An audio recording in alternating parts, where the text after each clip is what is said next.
Namaste. I have heard concerns from Hindus across Canada regarding recent developments. As a Hindu member of parliament, I too have experienced these concerns firsthand. Last week, I could safely participate in a Hindu event in Edmonton only under the protection of RCMP officers as a group of Khalistani protesters staged a disruptive demonstration against me. In Canada, we have long recognized the serious problems of Khalistani violent extremism.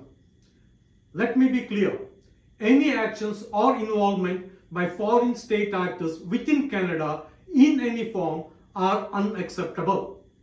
As Canadians, we do not wish for Canada to interfere in the domestic affairs of other countries. Likewise, we do not want foreign governments interfering in Canada's domestic matters, including those involving Khalistani extremism.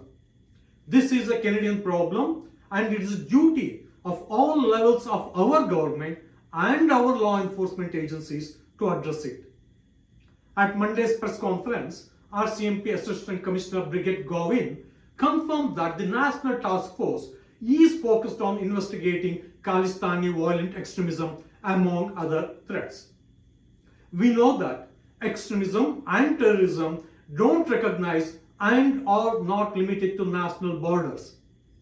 On Canadian Khalistani violent extremism, as Canadians, we expect our federal government and its agencies to collaborate with other affected countries to protect our citizens. RCMP Commissioner Michael Dumais stated at the same press conference, quote, "There's a violent extremist threat in Canada that Canada and India have been working on over the years," unquote. However, recent revelations and developments are impacting Canada and India's ability to collaborate on this issue.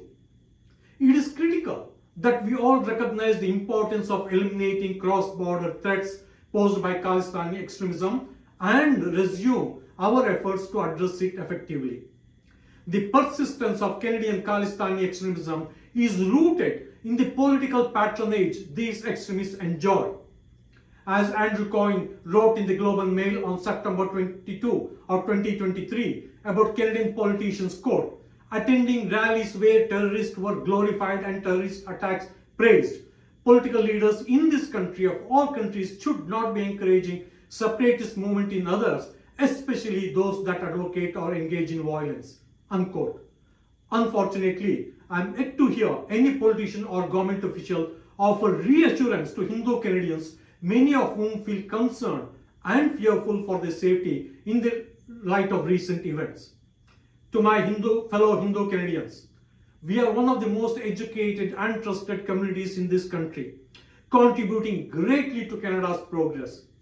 Yet, our low profile is often mistaken for weakness by politicians. I pledge to do my best to advocate on your behalf. However, my efforts alone are not enough. The only way to have our concerns addressed is for Hindu Canadians to raise their voices and hold all politicians accountable. Together, we must ensure that our safety and interests are protected. Dhanyavad.